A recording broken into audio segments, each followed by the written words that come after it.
This is question 3 of the P2.3 end of topic test. On screen now is the mark scheme for this question, so please mark your work. If you get parts of the question wrong, I suggest you listen to the rest of the recording to find out how to answer the question correctly in the future. So in the first part of the question, this is a circuit diagram drawn below includes a component called X, which is this bit here, X, you can see. It says use the equation in the box to calculate the potential difference across the 8 ohm resistor. So this here is the 8 ohm resistor.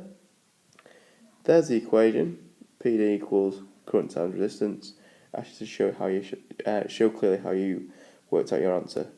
So we're going to use V equals I times R, which is the equation above, which equals 0.5 amps, which I've got from here, multiplied by 8 ohms, which is the resistance there.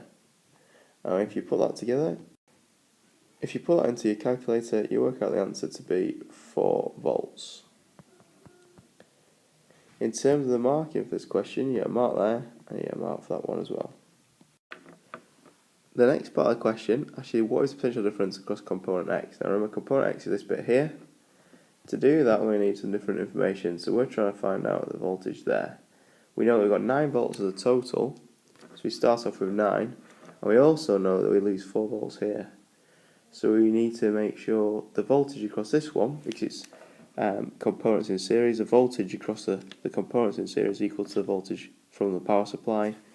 We're going to work out that the total voltage, or voltage across X, is going to be 9 minus 4. So Vx equals 5. And if we do 5 plus 4, we know that equals 9, which gives us a total. So the answer there should be 5 volts. That's just one mark for that answer. Part B asks you to look at this bit. So you've got temperature in degrees C there, and resistance in ohms, and we've got this curved graph there.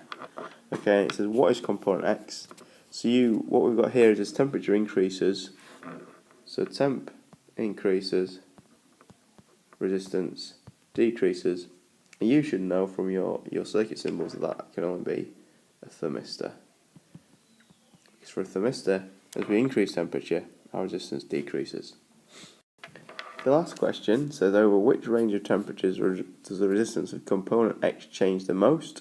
And I want you to put a tick next to your choice. So here we're looking at how much it changes. So if we just do that, that's 20, 40, 60, 80 and 100.